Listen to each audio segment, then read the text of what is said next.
Welcome to Cockpit Conversations. This is a place where we share tips and strategies for not only getting hired, but getting the most out of your aviation career along the way. Additionally, we'd like to share thoughts on many things that we find interesting at 35,000 feet. Sit back, get comfortable, and welcome aboard. Hi, and welcome to the podcast. Today's subject is life after the airline. And one of my good friends and I consider kind of a role model out there is with us today and is going to talk a little about his career and the chapters in it. And I think of interest to many retiring airline pilots, the chapter he's in right now. So Dave, if you would introduce yourself and maybe tell us about your career and kind of what led up to this point. Well, first off, I think I have to say I like your background there with the Eagles, and I feel a little guilty I don't have my I Love Me wall set up next to my computer. Hey, I'm Dave Holmgren, and I'm retired Delta Airlines.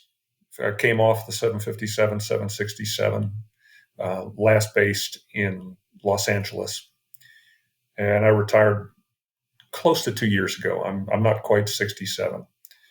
So I'm an old fart. I'm also a retirement failure.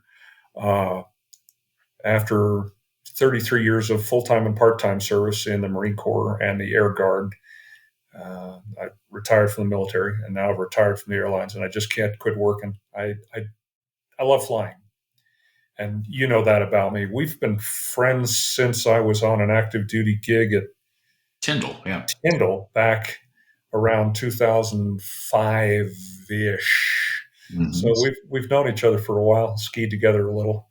You're part of the reason that I'm in Utah now, and part of that bad influence that got me to relocate out here to the mountains. I'll take that. Yeah. So I started flying civilian, and I'd caddy on a golf course all weekend, and then Monday morning at 6 a.m. I'd drag myself out of bed and go fly for an hour at Teterboro, back when there was general aviation at Teterboro. On Monday morning, then go to school. My parents helped me, and I went to Florida Tech in Melbourne. Got my CFI there, taught at Teterboro, flew skydivers probably my junior and senior year, while I was getting into the Marine Corps platoon leader class program. Went to Marine Corps, went to flight school in Pensacola, flew T-28s. I was one of the last classes to fly 28s in primary. Wow. I didn't realize that. And then flew T-2s and TA-4J at VT-4 in Pensacola.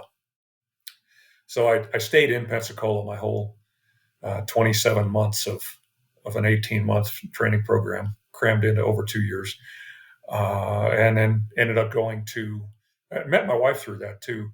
We're still married after 40 years. Went to fly the OV-10 Bronco in the Fleet Marine Corps out of New River, North Carolina. And the Bronco, I think you flew you spent some time. I flew the Air Force version a couple of years back in 89 to 91, last active duty squadron the Air Force had. Right. I didn't ask for it. I didn't want it. And I had a great time in it. It was an amazing airplane, is an amazing airplane. And I really enjoyed that opportunity. And that's kind of how aviation is for me. I haven't really met too many airplanes I didn't enjoy flying. So I'm a little twisted up there when it comes to that. After my active duty gig in the Marine Corps, I went to U.S. Customs Aviation. I had discovered U.S. Customs, DHS now, through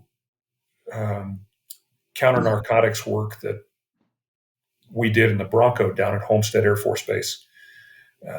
We worked with the customs dudes, and I thought that was pretty interesting. And I always thought I'd be able to that I could get an airline job at any time. That was kind of a stupid thought, but I've had a lot of stupid thoughts. But I didn't want to be 60 and look back and go, gee, I wonder what that federal law enforcement job would have looked like. So I stayed there for about 11 years.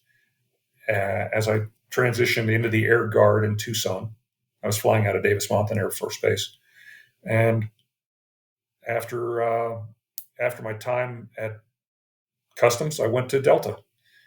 Got furloughed after about a year with 9/11, and 3 years furloughed. Spent that time scratching around for flying jobs. I did some post-maintenance test flying in C-130s, and pause pause for brain freeze. Spent some time flying functional check flights in C-130s for Air Inc. after major maintenance, and did some contract fighter flying in L-39s, L-59s, and Alpha Jets for an outfit that was called Air USA. Really interesting stuff. So we were trying to keep a roof over our head, but I managed to keep flying. Then I went to where I met you. I was flying out of Pennsylvania in the 193rd Special Ops Wing, flying EC-130s, Commando Solo, Senior Hunter missions, and went to an active duty thing at Tyndall. We met there, and that led me into my next flying gig. This is a long answer. I'm sorry. Oh, no, this is good. It's good context. I think it's important, too, for a lot of people to realize that the people that this podcast is aimed at are a lot of the pilots who went through that, what they would sometimes call the lost decade after 9/11, whose retirements got chopped up, who had maybe a bumpy ride, kind of like you did being furloughed.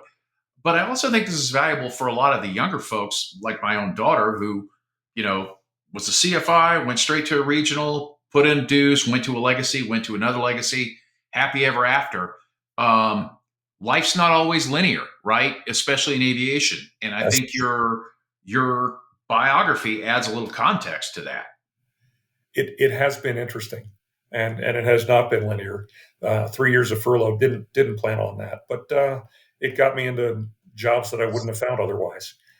30 years in an airline, I think I would have poked my eyes out. 20 couple years was probably enough. So I flew the contract stuff and did some part-time work at the Guard, and came back to Delta, did a few more years of military service, full-time, part-time, ended up finally earning an active duty retirement after 33 years of full-time and part-time. And how old were you? How old were you when you got that first check? How long did that take you? Again? How old were you when you got that first retirement check? How long did it take you to get that equivalent? When did I get my first military retirement check? Probably 10, 12 years ago. So you were mid 50s, late 50s? Yeah. Okay. So it had to be 2010-ish. Okay. Around then. At Delta, I flew right seat on the 319, 320, 757, 767. A little bit of time as a plumber on the 727 at first. And then I took my first captain seat on the A220, the Bombardier Airbus A220, brand new airplanes. I mean, when they're still getting them, but I remember going out to pre-flight and thinking I could lean against the gear and not get grease on my white uniform shirt. They were that new, and that was kind of cool. It was probably one of the first times I've flown a new airplane. I do GA flying. I've had a couple of experimental home builds, first a Very Easy and Thorpe T-18. I currently fly a single-seat acrobatic biplane, and I'm working on a Formula One race project, and I race Formula Ones and biplanes. Used to race at Reno, and hope to be racing at Roswell next year in my own airplane. You came off. You retired off the 7.6, didn't you? I did. Doing the Honolulu runs. So finally caught that legacy airline lifestyle. Took a little while, but you got it. I did, and it was great. And my last flight, the day before my birthday, was the red eye from Honolulu back to LA. Had my wife and son on board, and I believe I squeaked the landing. Nobody will tell me different.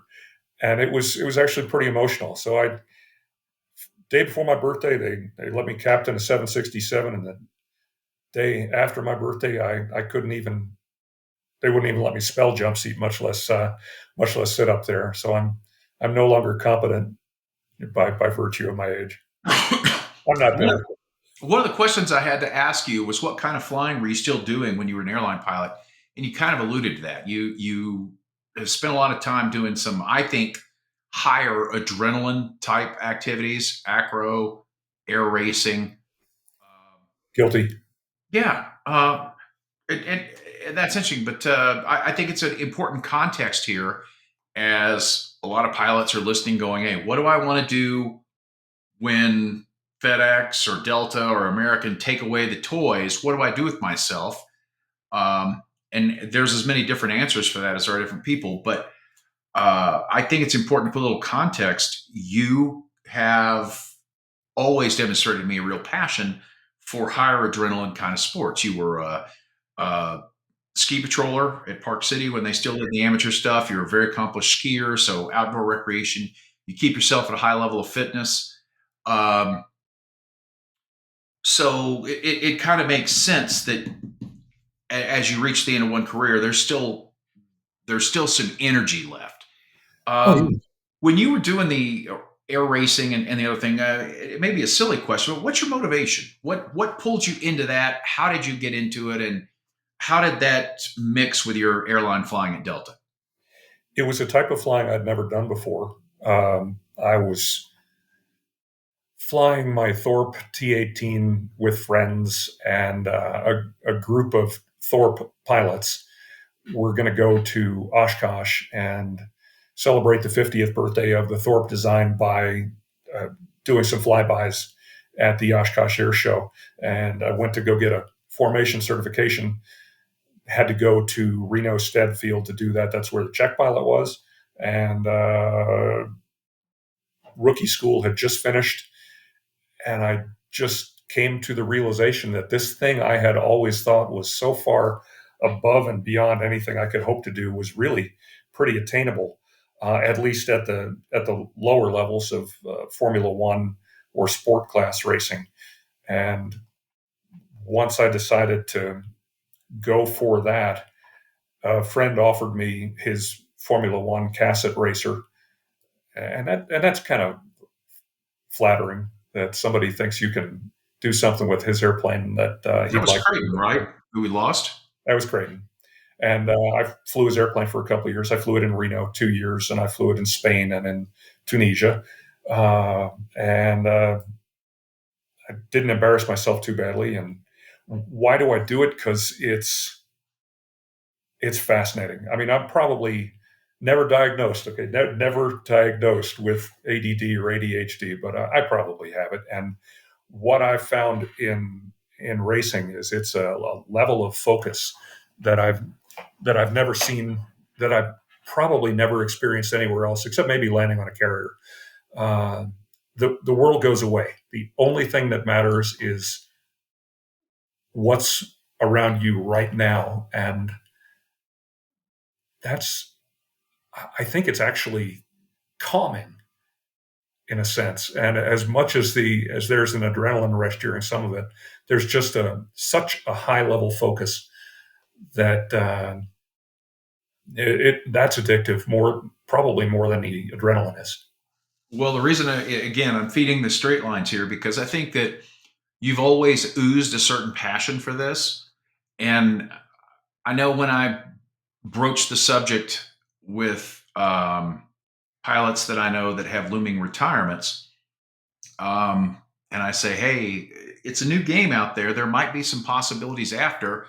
You get some pretty visceral reactions of, oh shit, that's the last thing I want to do. In no freaking way. I'm going to be on the boat with my grandkids or at the beach. And then I have lots of people that say, well, oh yeah, I've already checked out NetJets, or I'm looking at this, or I've got a friend. So it is very personality dependent. And one size doesn't fit all. But what I do think is remarkable is this post COVID hiring surge, which is now starting to abate a little bit, as that really drew a lot of talent out of the regionals, out of the military, into the legacies.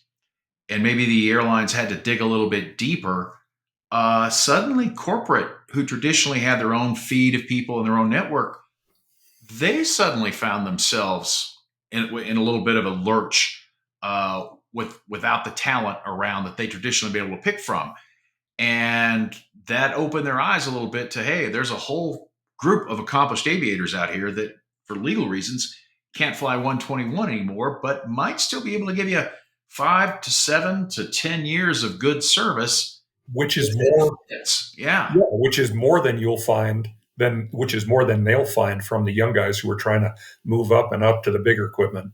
It's definitely, the carrot and the stick are a little bit different, right? If you're trying to motivate a 25-year-old and you threaten his job or you threaten his paycheck, with, well, if you don't take this trip or whatever, you're going to have a certain kind of response. If you do the same thing to a 68-year-old retired Delta captain, he's probably going to tell you to shove it, right? So it doesn't work for every operator, but for the quality operators, I think what I've seen is a shift in the opening their lenses and kind of at least giving guys that they maybe didn't look at in the past a definite second look. The fractionals have certainly been at the leading edge of that. Right. So the next question I want to ask you is, you're flying along, you're going to Hawaii, you're kite surfing on Maui, you're skiing with me, you're having a great time. When did the little thought go in one ear, hey, maybe I want to keep getting a paycheck for flying after this Delta gig is over? That thought has probably been in my cranium for some time. I don't think I started doing anything about it until 6 months, 8 months before my 65th birthday. Uh, Built a LinkedIn profile, started refreshing my resume and going through it again and again and again, trying to keep it to one page, but capture as much as I could in there and make sure in the meantime that I was consistent with my spelling and punctuation, uh, showing that attention to detail that some of the operators like. But probably 6 months before retirement is when I got serious about it. What'd you do to prepare? You mentioned the LinkedIn profile, updating the resume. What else? Um, probably, probably. I mean, you might jog my memory, but probably not too much more than that. I did get a Part 135 study guide and started looking at it and trying to pay attention to the ins and outs and alternate requirements and fuel requirements and We talked a little. We talked a little bit too, just to limber up the lips on, hey, why a 65-year-old retired Delta captain would be a great fit and a phenom, or in this particular operation. yeah, I mean, making sure that my mindset wasn't, well, I'm not going to clean an airplane. I'm a Right. captain. I'm not going to clean an airplane or slinging luggage. I'll let the co-pilot do that. Well, that's fortunately that's never been me. So I didn't. It wasn't an act I had to put on. But yeah, art talks about that. Well, there's definitely some airline stereotypes, just like there's fighter pilot stereotypes, Marine stereotypes, military pilot stereotypes, et cetera, et cetera. And the stereotype in the corporate world of the airline guy is he doesn't know how to file a flight plan. He doesn't want to touch the catering, doesn't want to clean the lav.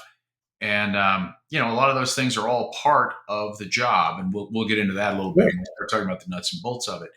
At the same time, if you're the kind of guy who's pulling a racing biplane out of the hangar on Saturday to go chase pylons and used to push jumpers out of a 182, I think there's a lot of us who've gotten our hands dirty at various points in aviation, and it's kind of fun, right? I mean, that's part of Yeah, that's I've part of probably still got some grease under my fingernails.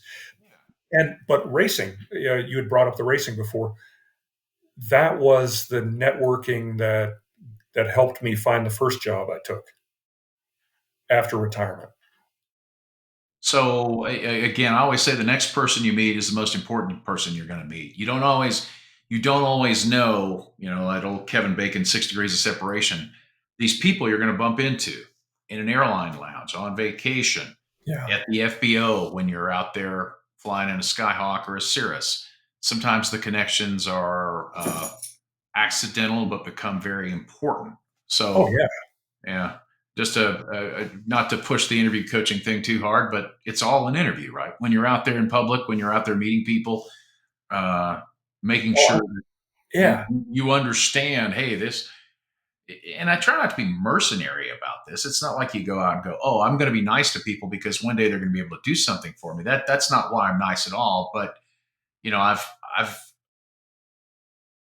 I'm a little less adrenaline seeking than you are, but my satisfaction in general aviation right now comes from doing angel flights, taking some of the cancer patients or people getting treatment here in Utah at some of these leading cancer centers and going out to more rural places in Montana, Idaho, or northern Nevada and bringing them back or getting them back from treatment over there. Um, but the circles that you overlap with, when you start getting involved in any of these aviation organizations, you and I are part of a social club of old aviators. Those are important too. Anything that you've got that allows you to network and maybe start asking the right questions to people that are in some of these niches is generally a good idea. One of the things that has been uh, an enjoyable part of my professional and personal development is getting away from the laser focus on what I'm doing next in the military and where what me what I'm going to be doing and what's going to help me. One of the things that I've loved has been sort of expanding my peripheral vision and learning to listen to people because everybody's got a story. And I'm not the most social bird out there, but there are some fascinating people. And I've been a lot of places where I can just be a fly on the wall and be as happy as a clam doing it, just absorbing the atmosphere. And this old dude sitting next to you in the airport, it could have been wasn't in my case Chuck Yeager. There are crazy stories if you just open your mind and smile and listen. And I've had the chance to do that, and that's been huge. Well, let's go back to okay. I want to do something past 65. How'd you select the jobs you applied for? What was your criteria at the time? My criteria at the time was probably not the smartest one, and it was where can I get hired? And I pretty much took the first job that popped up for me. There were some pluses, there were some minuses, and I ended up only being out of a job after my birthday for about 4 weeks. And there was no rush. I didn't have to rush. I mean, you can become stale 6 months, a year, or more after you quit flying. But I had enough time to look around a little more. I went to a 135 operator out of Vegas, uh, based on a reference from a friend, and the good part about it was I learned to fly a Phenom 300, and I learned a little bit about part 135. Who I paid for the also type? Did you have to pay or did they? They paid. I Because I left that job before the training contract had run out. I paid back 60% of it, 60% of a pre-agreed figure for training costs.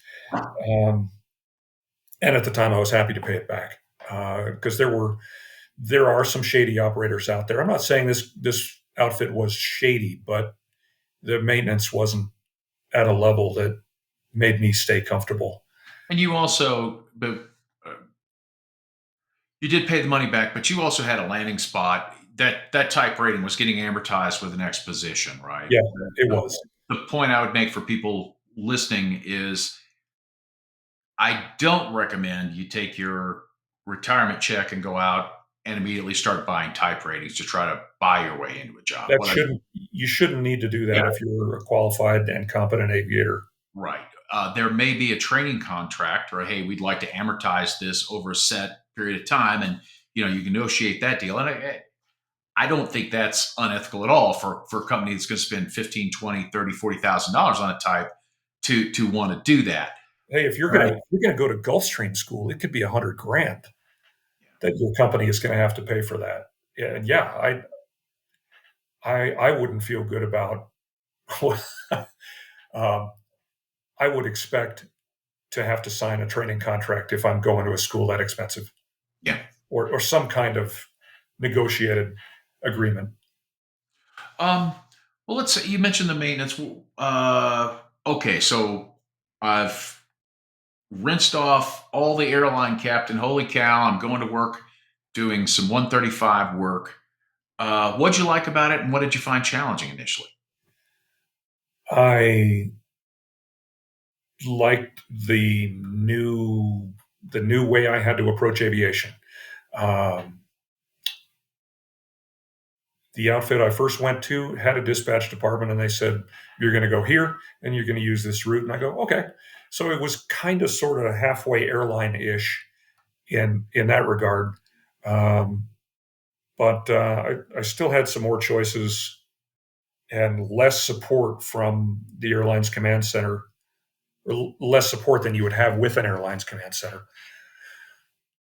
I was seeing lots of little airports again, and getting paid to go there and getting the opportunity to meet some more people. I like the tips, uh, which is, is that embarrassing or not? I don't know. I'm a grown man and somebody's handed me cash money. Hey, thanks, Dave.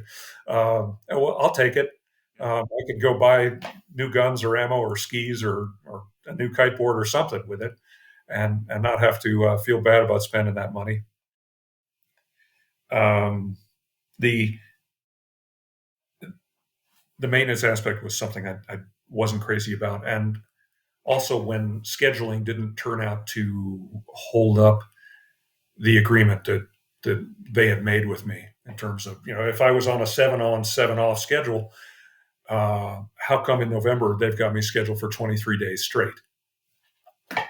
Yeah. I Well, wasn't I okay with think um, that pilot shortage that we talked about, that lust for pilot flesh, was everybody was trying to compete. I think a lot of recruiters just flat out lied, right? Or were very optimistic, and your story is not unique. And I think that's one of the things that, for people that are considering this, they need to understand. Um, you don't always have a union fighting for you. You don't have a contract that. that Right. says only this, this, and this.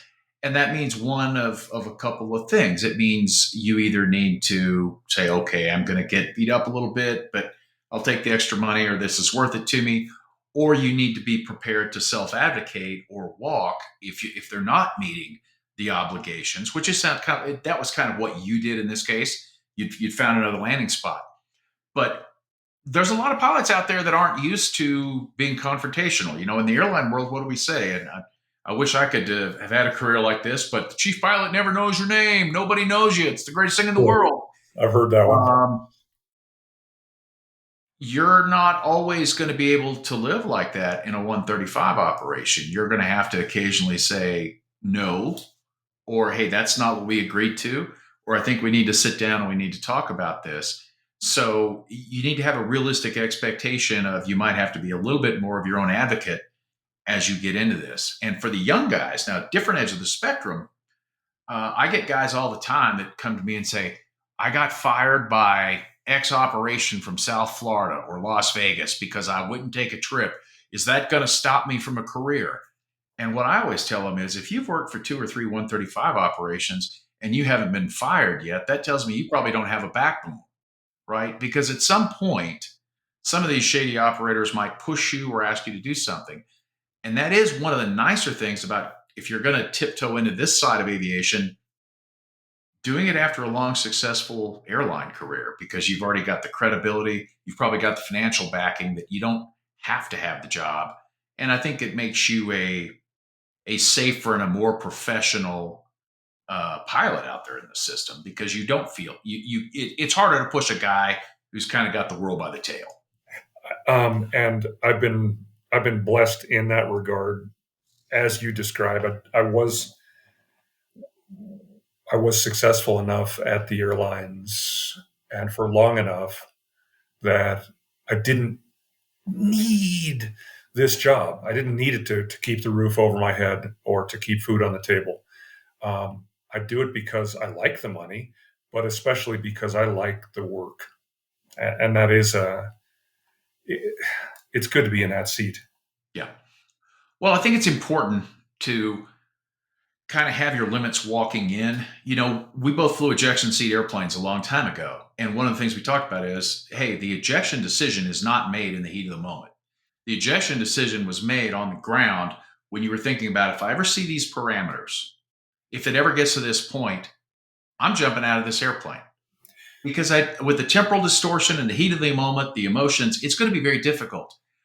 I think for people getting into 135 or 91 owner operator, you need to already have your quitting speech rehearsed. You need to already have I'm not flying into Aspen in this snowstorm because you paid me to get you there safely, not to get you there. I can't get you there safely. Therefore, I cannot perform the job tonight. Right. And if you do that a few times in the mirror or mentally, and you're prepared for it, when that moment comes, if it comes, and I hope it doesn't, but 23 years in coaching, everybody's a great boss until they really got to be there for this one thing. If you just help me out this one time, right? And unfortunately, our certificates are fragile, our bodies are fragile, our reputations are fragile, and we have to protect those things maybe with a little more vehemence than the employers. Yeah. We don't have a union anymore. We don't always have the network of peers, right? You can get on a chat group at your airline with your fellow pilots and go, hey, they asked me to do this. Well, that's fucked up. We're not doing that. Check the contract, call the union, do this. You immediately get your peer support. It's not always the case. Certainly not in a opera, and especially if you're in a situation where there's uneven motivations. I talk a lot about equal situations with uneven outcomes. You're paired up with a 30-year-old guy with two small kids at home, and the boss says, if you guys don't take this trip, I'm going to fire you both and get a new crew.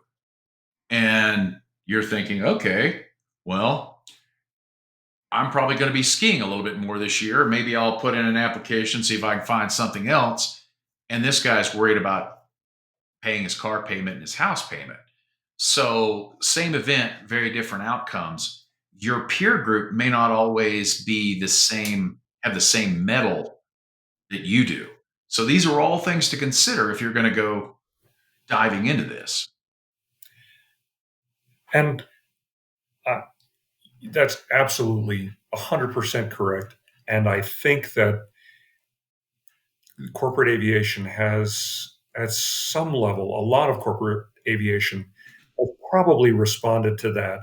Much as the life flight helicopters, not a specific corporation, but the life flight industry has sort of reacted to their really high accident rate when they would shop crews. One crew says, no, man, the weather's too bad. I can't go. And so the dispatcher reaches out to the next crew and says, hey, will you go? And they go, okay. And they die. And I think that the pendulum has shifted a little bit. That I hope, my experience is limited. I've only been with 3 operators so far after airlines. I haven't seen that kind of pressure. And that's good, but I'm sure it's still out there. I know it's still out there. I know it's there in spots. I also know that you have a physical presence about you and an aura that probably precludes some of that. I'm not saying that your operators would push another pilot, but I don't think it would necessarily matter knowing you, which operator you worked at. Your limit will be your limit. I just think it's important for some of the pilots listening to realize it's not the Wild West that it once was, but there may be a point that you have to bring up a limit, and it's not going to be delineated in a contract somewhere. It's going to be your line. And I have had to say, no, I'm not going to go here. I was just thinking about it. 3 times in the last 2 rotations, I've had to say, I'm I'm not going to Teterboro tonight. Oh, what, huh? The crosswinds are out of limits for this airplane, and let's go to White Plains, or let's go to LaGuardia. It wasn't LaGuardia. We could go to Newark. We could get in there, but I'm not going to Teterboro. And they went, oh, okay. Well, let's do this. Rochester. No, we can't get into Rochester. Can you go to Buffalo? And you pull it up, and yeah, okay, we'll go to Buffalo. All right, we'll send a Suburban with the nurse and the organ, and they'll meet you in Buffalo. So you have it, but I am fortunate to be at a good operator right now that where they listen to the pilots, because they know they don't have a dispatch department, and they tell you in the interview, we need you, the captain, to be ready to say, okay, I can get this mission delivered to New Orleans, but I'm going to have to take the airplane to someplace 200 miles away to get out of the weather, or to get it in a hangar that's not available in New Orleans tonight. They'll go, really? You got to take the airplane to, okay, all right, be safe. You've described this operation. We'll get into that a little bit, because I think this sounds, first of all, I think the job's fascinating, and two, I think the respect and the autonomy that they give you is an attractive part of that. It is. But to recap, you did a 135 operator for a while, and then you went with a Phenom to a Part 91 owner operator, correct? To Part 91 management. Okay. A management company in Salt Lake has a dozen or so airplanes under management, and there were two Phenoms. One was an E model, pretty moderately new. One was a straight first 100 serial numbers, Phenom 300. Both good airplanes, very different avionics. And I enjoyed that. I enjoyed the time off that some 91 jobs will give you compared to a 135 job. And I also enjoyed not having to commute, which we can probably talk about in a while, not having to fly commute to wherever the jet happens to be, as you do with most 135 operations. The downside was that when one of the owners decided to sell his airplane, the junior guy got let go. So I wouldn't say I was fired, but I was absolutely let go. And for the first time in 66 years, I had to file for unemployment. And that's another point that I wanted to kind of pull out of this, which is you were in the Marine Corps, the Customs, you did Air Force Reserve, and, all very stable positions. You went to Delta. You caught one of two furloughs that I know that Delta has had. You got through that fine. But then after that, life was pretty good. And when you made the decision to go out, you are now on your third job in 2 years. What have you learned about that process and about yourself? Choose wisely. Choose wisely. So maybe don't take the first job that's offered to you just because it's offered to you. And it is flattering when somebody says, hey, we'd like to hire you. We respect your experience and what you've done, and think you can do a good job for us. And you go, yeah, I think I can. That's cool. You may be stuck in, the Phenom's a great airplane, and it's got some really cool capabilities, but it's a little jet, and I kind of see myself as a Gulfstream guy. I probably won't get into a Gulfstream now because I'm in a Phenom, and that's what my experience is. I have 400 whatever hours, 400 plus hours in the last 20 months. It's all Phenom time. That doesn't mean I can't fly another airplane again. In the airlines, you go through training and you do a week of OE, and they send you off in the jet, and you're the boss. The civilian side, it's not a little deal to change airplanes. Yeah, you do get in a little bit of a stovepipe here, because it's money. It's owner operator money. It's small flight department money. I see that. I think one of the points that I'd like listeners to get out of that is, if you are a person who has valued stability and prided yourself on never being furloughed or surviving the one furlough earlier in your career and having a great career after that, it might be a little unnerving as you step into this and you find out, well, they just sold my airplane, or I thought this was a pretty good operation, but I'm finding some things under the rugs here that I don't necessarily think I can keep looking away from. And I think a point that I'd like folks to realize is a certain amount of turnover in corporate is normal, right? You're not weird. You're not a failure. You aren't a bad pilot. It's not going to keep you from getting another job. And if you're on any of the message boards or anything in the corporate world, you see occasionally see a post. The guy goes, "Hey, didn't think it would happen, but 12 years in, my principal sold the airplane. Anybody know somebody who needs a Falcon guy? I typed on the Falcon 50 or Falcon this or the G 500." It Yeah, I'll pull gear for you, Aaron, and your G500. I can do that for a year or two. What do you got? exactly. So the point is, job turnover and a lack of stability doesn't necessarily mean you failed by chasing this. It just means over a 5 or a 7 year third career, as much as you'd like stability and go, I found the perfect operator, the perfect principal, the perfect gig. Historically, you're probably going to work for 3 or 4 different operators over the course of a 10-year period if you're a typical corporate guy. So if you go in knowing that and things change, hopefully when you come back to the house and you're sitting at the kitchen table, you're not freaked out. You sit back and go, oh yeah, I remember they said this would happen. I've got my types because I've been such a great guy in the FBO, because I've been to the Reno air races, or I went to this air show because I'm helping the 99s, or I'm involved in this school project here. I know a bunch of other pilots that are in my age band that are doing interesting things. I'm going to look in my network and see what else that I've got. The other thing, and maybe I'm just, I probably suffered some emotional trauma early as an interview coach in the early 2000s, as I was watching people who had thought they had career jobs coming in and dealing with furloughs, trying to change companies. The worst at the time I remember were guys who had been let go at TWA, gone to American, and been stapled at the bottom. And some were considering maybe going to Southwest or other places, JetBlue at the time. Other pilots, I remember a guy from Piedmont saying, I got hired in 1988.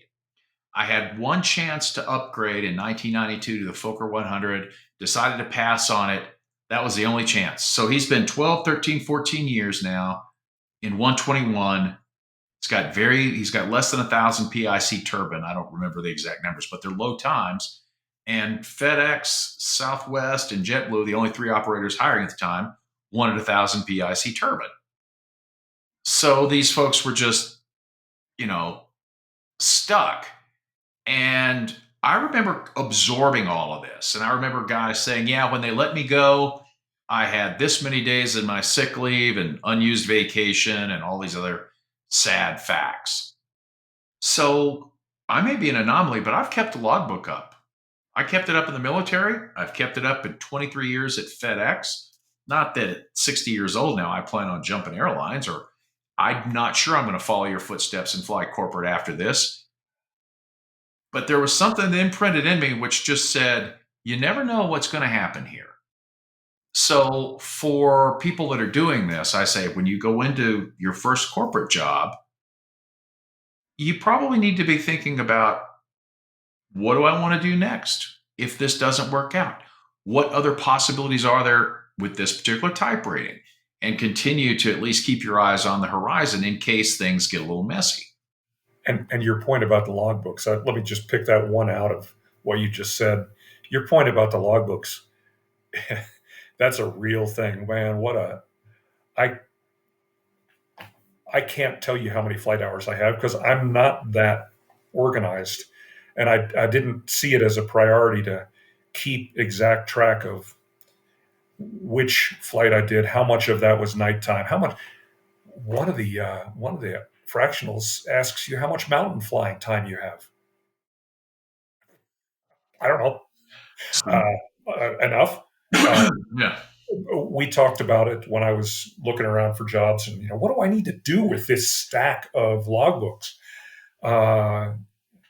Is it okay if I say that I've got 18,000 hours plus, or do I need to have 18,263.4 and all the other associated subcategories? Because if I need that, then I'm just going on Social Security and flying my limit.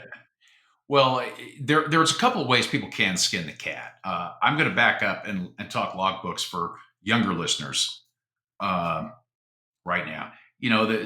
They say there's two good times to plant a tree in your yard. The best time's 30 years ago. And then the second best day is today. The same principle. So if you haven't been keeping up with the logbooks, if you haven't downloaded your company records, this might be a good time to do it. Even if it's nothing but printing them out, putting them in a binder, putting them in a safe deposit box or a file somewhere so you've got them. Because when airlines hiccup, sometimes when airlines change computer systems, various things happen. People suddenly find it's difficult to go back and retrieve flight records.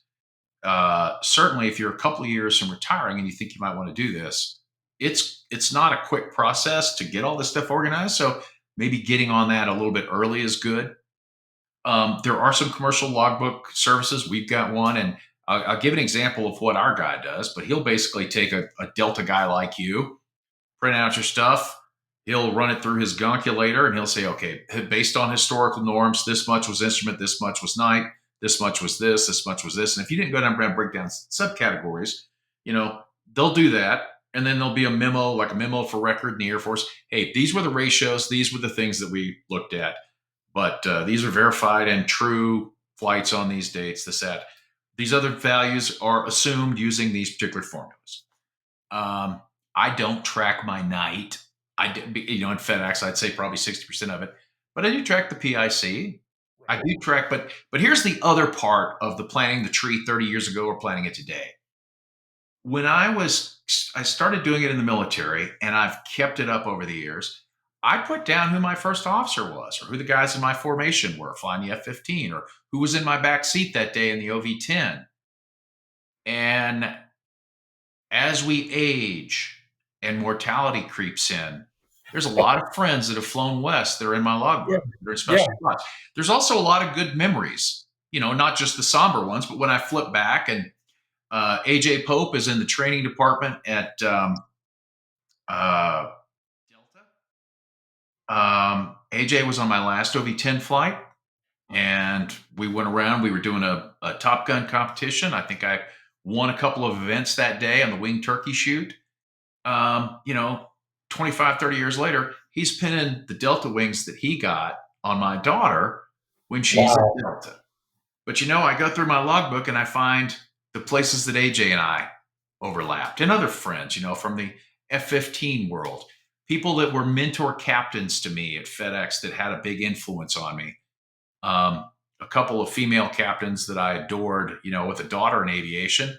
I thumbed back and I said, yeah, let me tell you about going into Grand Rapids one night with Janine Urban as the captain and landing in 3 inches of snow and watching when she went into reverse, there's snow going everywhere. I'm in my first year at FedEx, and I just remember thinking, did I screw up my life? Am I really supposed to be doing this? Because I've done some crazy stuff in fighters, but this seems bonkers to me. And, an hour later, we're drinking from a pitcher at the bar and laughing. And, she's, mentoring and passing down lessons on how you do these things. So I wouldn't probably have those memories as close if they weren't in the logs. I realize I'm a little bit of a nerd. Maybe more people than I know that don't keep the logs. But if you haven't started, consider it. If you're trying to procure your flight records for the next job, start now. Get the records downloaded. Start getting them organized. There's outside agencies that can help you put it into a nice little bundle. I do think that if you basically printed that out and went to most 135 operators after 20 years in the airlines and said, according to my Delta records, I have this many hours PIC and these types and so on, that's probably enough. But there's ways you can break it out and get a little more out of it. Right. And, one or two folks have suggested that maybe there's a book in you. And I'd like to think that. But if I had kept all those names and logged just a detail or two more than I had to, it would be a lot easier to go back and start working on something like that. And I don't know, I think there's probably a lot of us out there at my age, at least, and you're approaching that range, maybe. Uh, there are a lot of people like that. Yeah.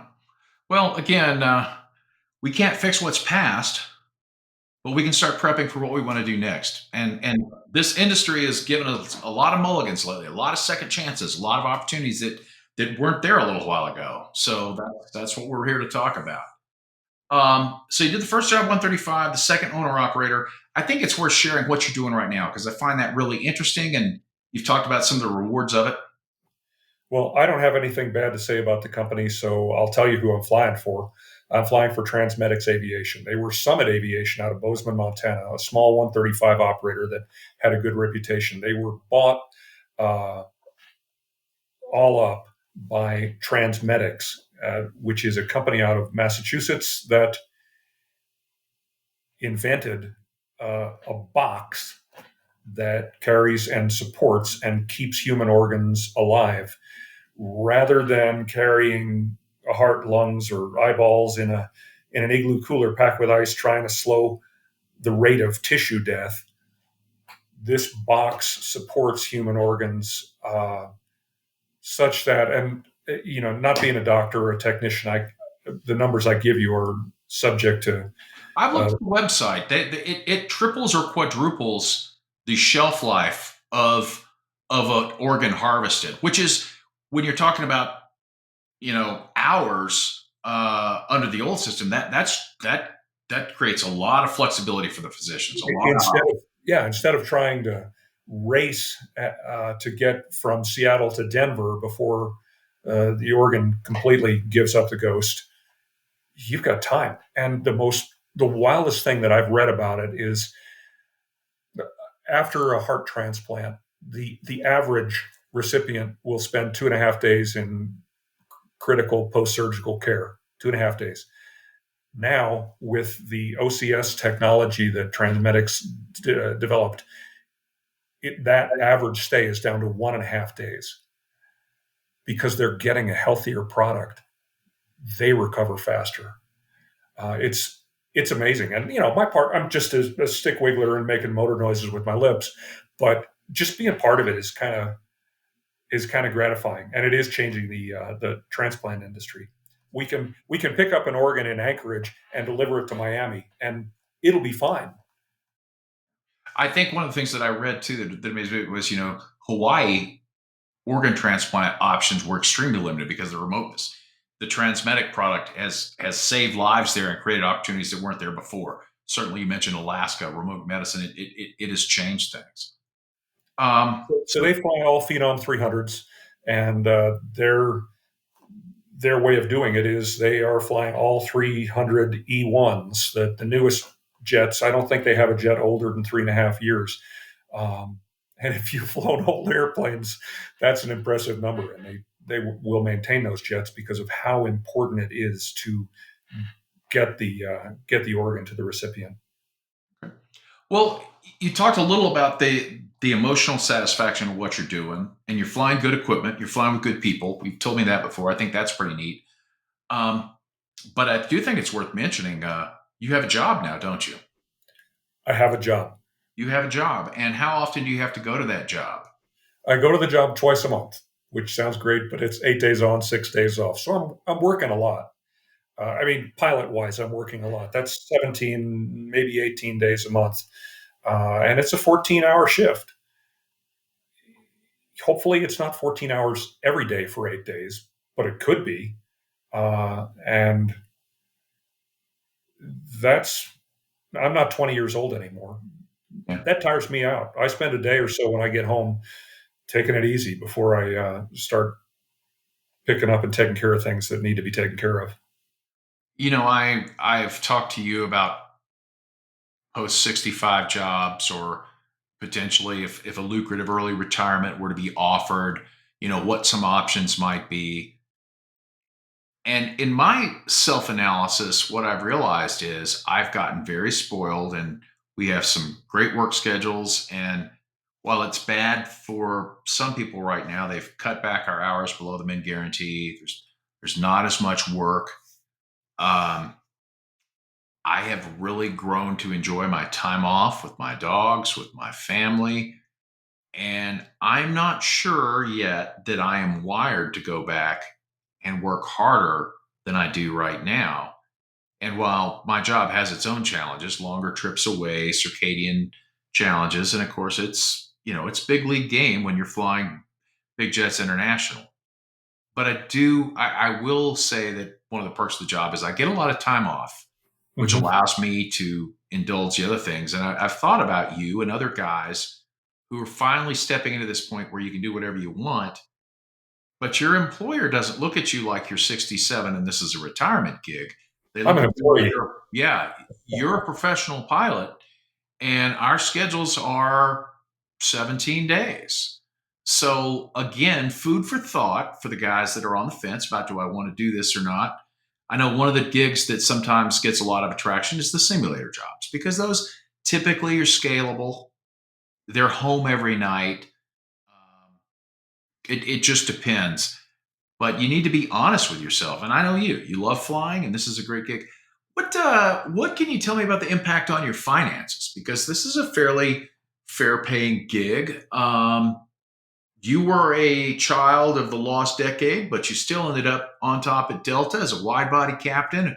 Pretty good life. Full disclosure, you live in the outskirts of Park City. You got a good life. But how has taking money in your late 60s changed your retirement math? It's improved it. That's the short answer. I'm not collecting Social Security, and I think I'll probably start collecting it when the penalty for working goes away. And for me, that's going to be right around age 67. Um, it's good to not have to draw down the money and to give it a chance to work a little longer. Uh, it's real good. And, our house is paid for, our cars are paid for.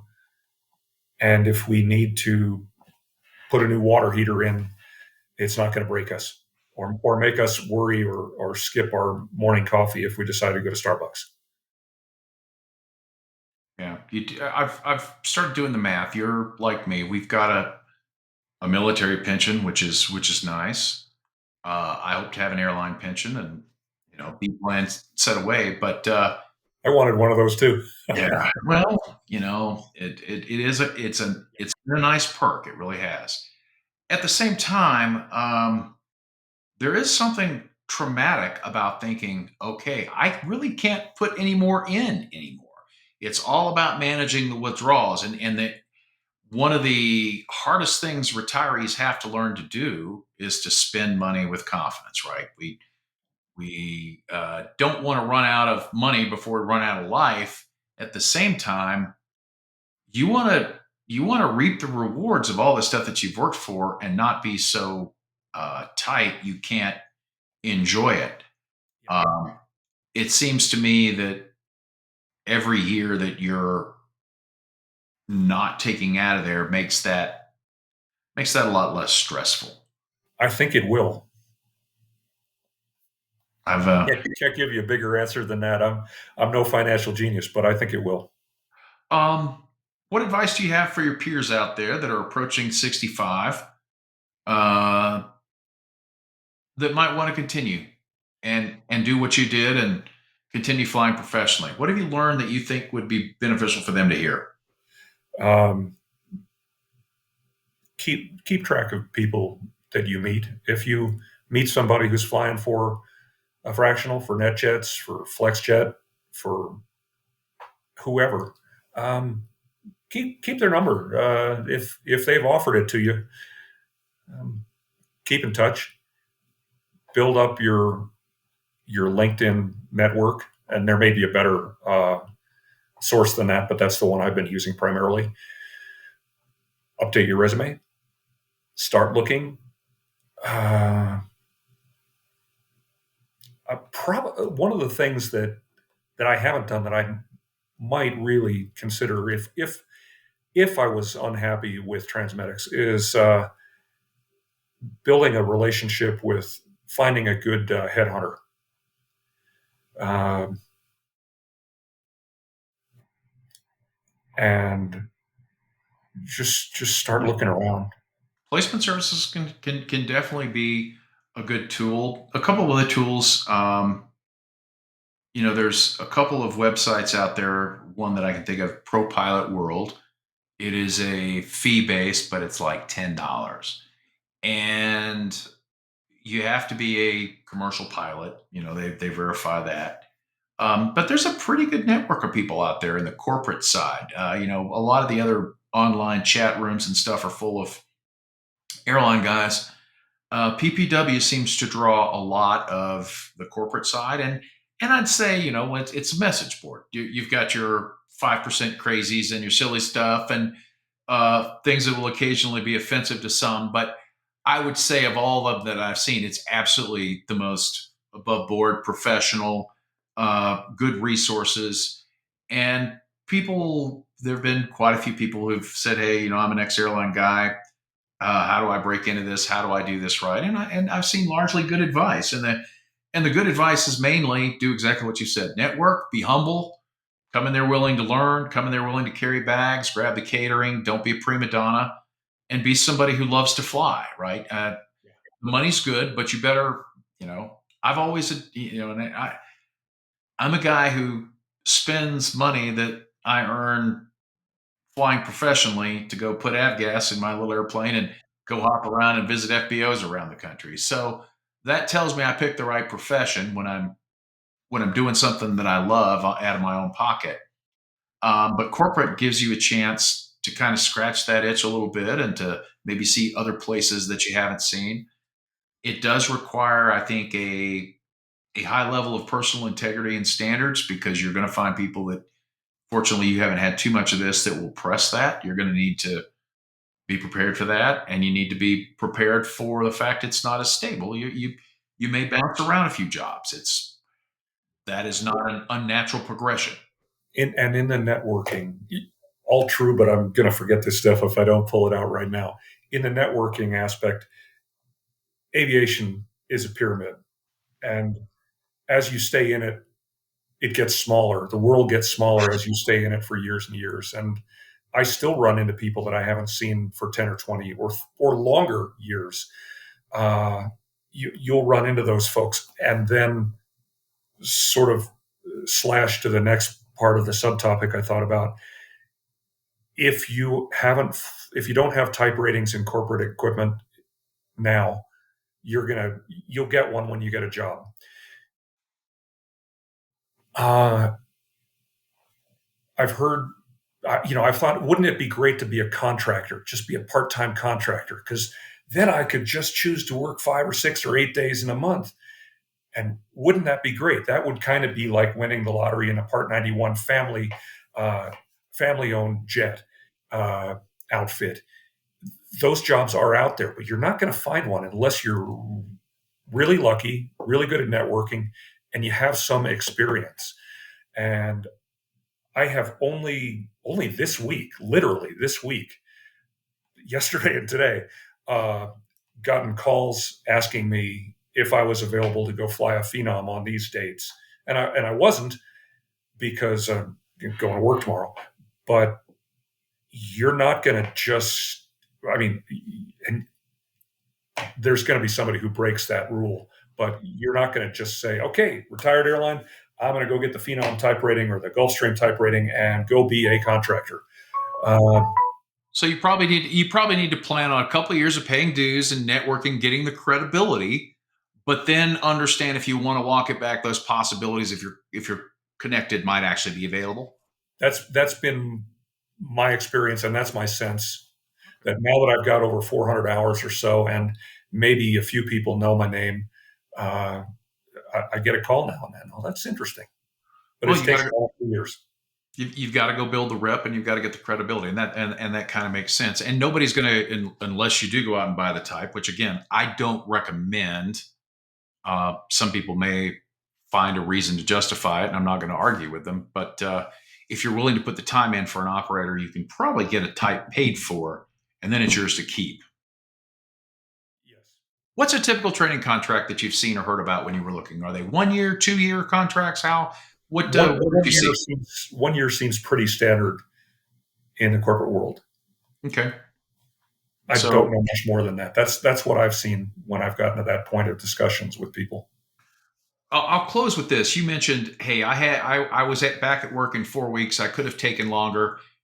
Your shelf life as a professional pilot really doesn't deteriorate very much, in my opinion, for about 12 months. 12 to 18 months is where people start to look at you, maybe getting a little stale. But it's the same advice I give some retiring military guys who come blasting out. Everybody wants to get their line number right away with the airline, and I do not argue the value of that at all. But I've also seen some people who recognize for their own reasons, I need to decompress. I need to exhale. I need to figure out how I'm going to make this work. I don't think that your last few years in 121 are the grind that your last few years in the military are. You should have the seniority. You should have the financial resources. So if you kind of set yourself up into a walking pace as you go towards the exit, maybe a 4 to 8 week transition isn't unrealistic or a bad thing. Spending time on a vacation with my family would have been great. And I think I caused some additional stress, more than I needed to in the job transition by rushing. Well, that's the other point that I was going to make is, the flip side to the job not being as stable as the airline job is, it's not a seniority based job. So if you did take that 6 months off to decompress, to network, or as you pointed out, maybe be a little more selective, interview a couple of more places before you decide where you want to hang your hat. I'm not saying it would be time poorly spent. It's not a pilot's nature to go on cruise control. We're prone to think, okay, you talked about it earlier. Hey, I'm always worried about what's next, my next flying assignment in the military. When am I going to get my airline job? I want to get on as soon as I can get my seniority. This may be a time that it behooves you to move just a little slower, as you indicated. Your mileage may vary, but yeah, that's the way I look at it. Yeah. Well, that's probably good advice. And as somebody who's walked that walk, and that's why I asked the question. So, any parting shots? Anything else that you think people would want to know about flying after 65? Keep in touch with your friendly Emerald Coast guys as a source of wisdom, because you've helped me a lot. Well, once a client, always a client.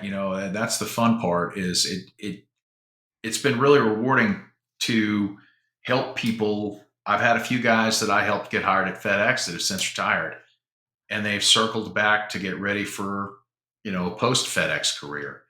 And again, such an interesting thing that 10 years ago really wasn't happening, and now I hate to say it's common, but it's definitely a possibility for the right person with the right attitude. And I appreciate you taking the time to offer your perspective on it as somebody who's done that and been very successful at it. Thanks, Aaron. Thank you. It's been a pleasure talking with you. And now I'm going to give one more thing that you can cut out if you want, or throw it in earlier. Mentoring. I have a lot of the flying I've been doing since I retired from the airlines has been with real junior kids. I've kept my CFI up. I like teaching. It's stressful to do it for a living, but the mentoring and developing that you see with junior guys who've never flown a jet before, it can be stressful when you're relying on somebody to be a good FO, and they're not quite there yet. But I worked with a guy, my stick partner, going to Phenom School, had done nothing but survey flying before he got this job. And I felt like I was carrying him through training and then carrying him through the next couple months, constantly trying to guide him and treat him differently than you would treat somebody in an airline or military environment, because it is a different environment. But this guy struggled mightily, and he had a tough road getting through Phenom School. And he had a tough time his first month or so flying a jet with me. But then he stayed with the company, and they ended up in a different airplane. He's flying a Praetor now, Praetor 500.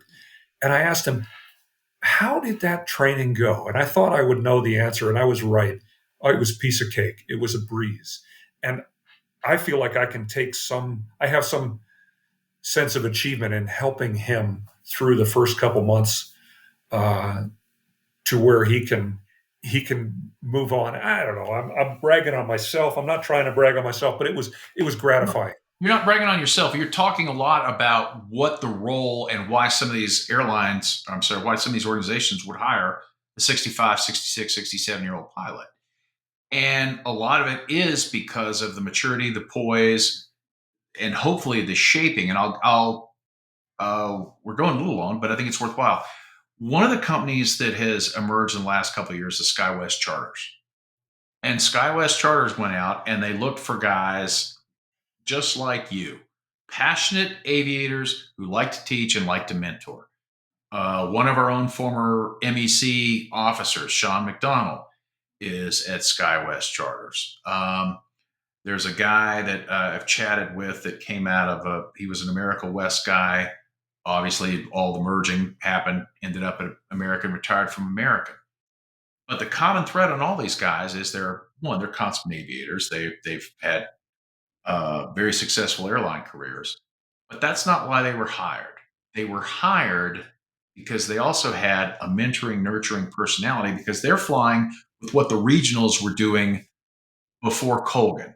They're putting 200, 300-hour pilots in the right seat of a CRJ 200. And you are a mentor captain. You're an instructor. And the idea is they get to 750, 800 hours. They meet their mins, and then they go over, and now they're actually flowing into SkyWest. So you're a mentor captain. And they're looking for people who have that personality. And I personally, I love to teach like you. My wife is a flight attendant for SkyWest, works in the training department. I've thought that would be a fantastic potential post FedEx retirement job if they were still hiring, if that was still the role. And if, I think I'm probably going to be riding my mountain bike and skiing and walking my dogs, but it's the right job for the right person. And there are those jobs and those niches that are out there, but that's something too to maybe emphasize in your presentations to your potential employer is that, hey, I'm humble. I'm here to learn. And I know I've got a lot to learn about flying the Praetor, flying the Gulfstream, flying the Falcon. But I've also got 30 years of aviation experience. And at a certain point when the light clicks on, you're going to get somebody that I think is going to be a good influence and set a good example in decision making, in CRM and discipline to your other crew members. And I hope I've been doing that. Exactly. Yeah. Yeah. So I think that is, and that is one of the strengths. We are so standardized in 121 and generally very disciplined and very professional. And that adds value to these flight departments. That's one of your core values to them as, we're getting a known widget here. So that's probably something worth mentioning. So thanks for letting me circle back and reattack that. And no, that's a great point. I'm glad you touched on that, and I really appreciate your time today. This has been enlightening, a lot of fun.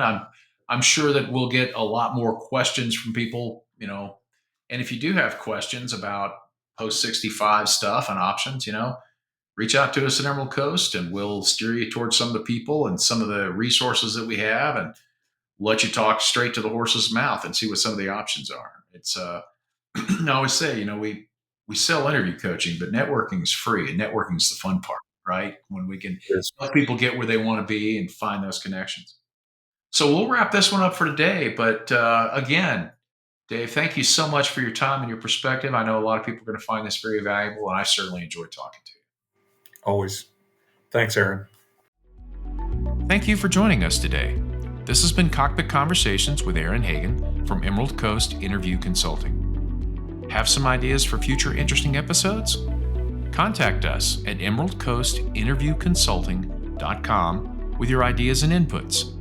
We look forward to hearing from you.